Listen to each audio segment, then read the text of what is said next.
Osteoporosis is a very common orthopedic problem, general social problem which we see in the community. So when we talk of osteoporosis, many a times, people only experience the complications of osteoporosis.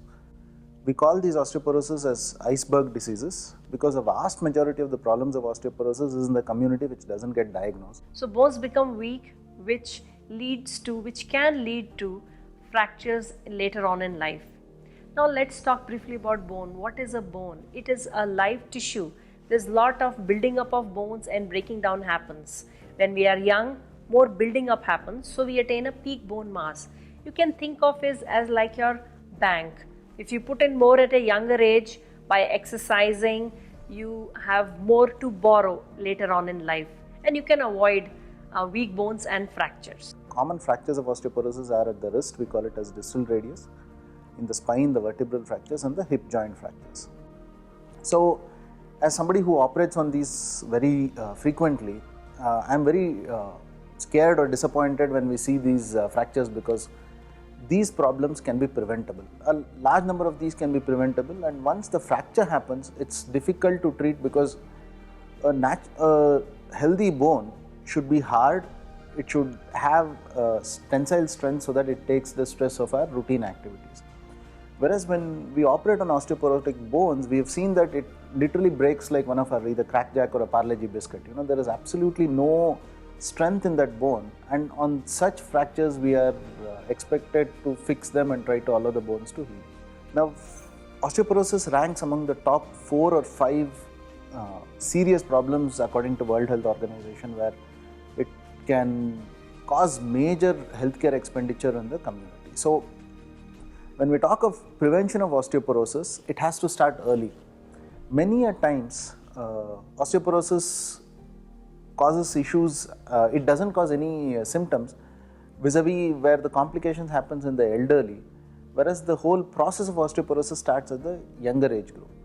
So we have a concept called as peak bone mass. So peak bone mass is something at younger age group we attain a certain amount of bone density. The maximum bone density we can attain is at the age of around 25. So if the girl or either the boy, if they're playing, if they're doing a ton of exercises, the peak bone mass they attain is higher. After that, decade on decade, we lose bone.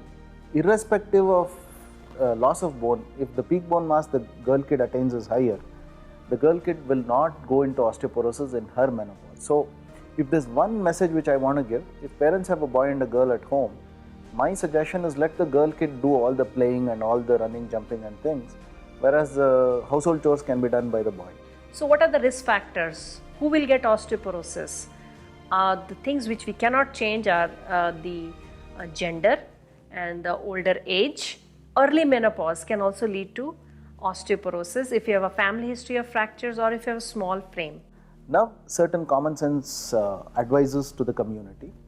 People have this fad of, spontaneously taking calcium medications and vitamin D on their own. So fundamentally speaking, this approach is wrong. Calcium, there are large European studies where they've looked at calcium indiscriminate intake. It increases the risk of heart attack and stroke. So calcium has to be taken with doctor's advice. And vitamin D is a fat soluble vitamin which can cause toxicity. I've seen in the last 4-5 years, I've seen 2 women, especially upper middle class women who go to parties, they keep taking vitamin D on their own, which can lead to toxicity symptoms. So we generally discourage self-medication of vitamin D as well. So what can people do on their own?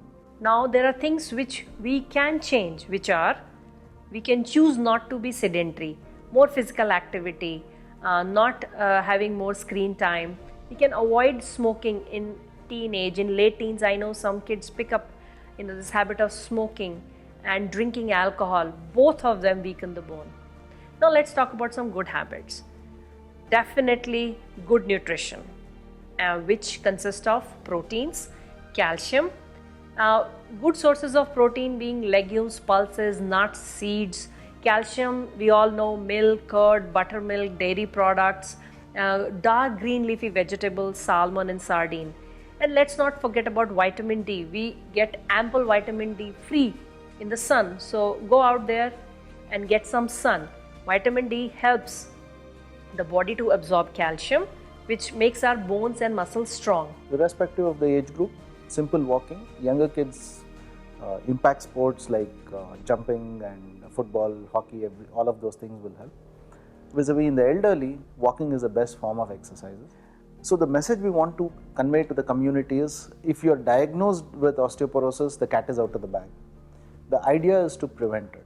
So use common sense measures, be physically active, and don't fall for the information which is there online. So there's a lot of scary information which is present online. So don't be misled by the information and try to self-manage osteoporosis. So under proper medical guidance, either by physician, orthopedic surgeon, endocrinologist, we will be able to do good to the patient. But preventing complications and preventing osteoporosis should be the goal. Otherwise, we are in for trouble in the coming decade or two. There has to be a change in the mindset of parents, the society, to encourage girls at a younger age to go out there, play, provide them a safe environment. And at national level, this youth programs, Khelo India program is already in force. So I would like to say to the girls, go out there, get in the sun and play tough and be strong.